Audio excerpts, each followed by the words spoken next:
Assalomu alaykum azizlar. Bugun navbatdagi bemorimizga javob bera olamiz. Bemorimiz qat'iy diabet. Bilganlarga 1 yil bo'lgan.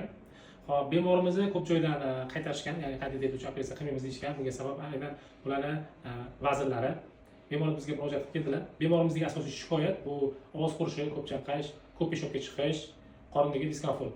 Bemorimizni tekshirdik hamda bemorimiz uchun qat'iy diabet uchun operatsiyani amalga oshirdik. Operatsiyamiz muvaffaqiyatli yakunlandi. Mana bugun 3-kun operatsiyadan keyingi uylarga javob beramiz. O'zlarini yaxshi his qildilar. Operatsiyadan oldin qondagi qand miqdori necha yurardi? 30-28 yurardim. Bugun necha? Bugun xudo xolasa 701. O'shanda ham shakarli choy ichganim uchun. Unda 601 chiqdi. Allohga shukr, yaxshiman. Hammalariga rahmat deyman. Juda ham yaxshi doktorlar.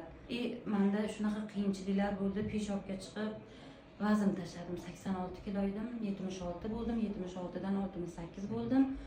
Insulinni qo'lga o'tkazishgandan keyin 71 kilo bilan keldim.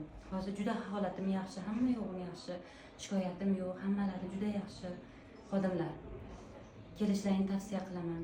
Juda ham holatim operatsiyadan keyin yaxshi. Rahmat sizga kattakon. Ishonch uchun xizmatlaringga rozi bo'linglar. Juda ham zo'rman. Rahmat amalangiga.